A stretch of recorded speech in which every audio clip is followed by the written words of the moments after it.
week compounded the deal to where now there's a bunch of runoff and it couldn't soak into the ground. And this whole entire area now has filled up, with water that just gets deeper as you get down into there. The sign on the right side, the yellow sign, there's a 5-foot marker on that, and now the water's risen above the 5-foot mark. So it's probably close to 6 foot deep in the deepest area. And there is a truck or a car that's right underneath the bridge. What we think has happened after talking to the police is they drove into this, but the water wasn't this deep when they did that, obviously, or they wouldn't have made it that far. It was initially rising, and right underneath where the railroad track goes across, they were probably doing speed limit 30, 35 miles an hour, and just barreled into about 2 foot of water, and it stalled them out. Well, then when they were in the process of trying to figure out what to do, all of the water just continued to compound the issue, and now the whole entire thing is filled up to where clearly that car is a complete loss.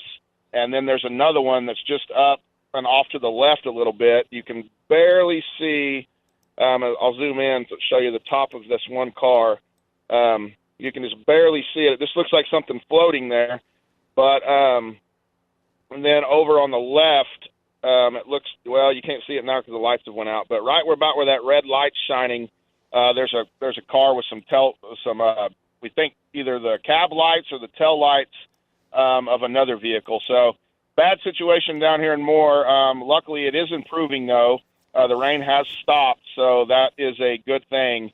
So hopefully we'll be able to dry this out, and the water will recede, and everything will continue normal as we head into rush hour tomorrow morning. Back to you, Jed. Great job, Brandon. Great survey of what you're seeing right there. Excellent information on what's happening now. Water is rising.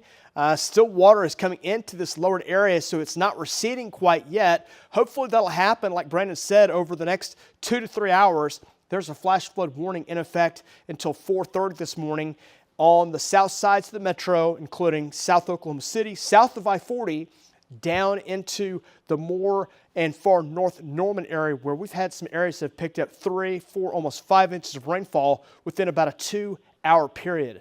And that creates that kind of problem that you're seeing right there. So great job, Brandon, this morning. Let's go back to radar this morning. Again, we're watching those areas of rain, those storms. Now that the storms are on the move, they're starting to produce wind. So the storms are starting to gust out, starting to blow out. And with the blowing of that wind, it drives those storms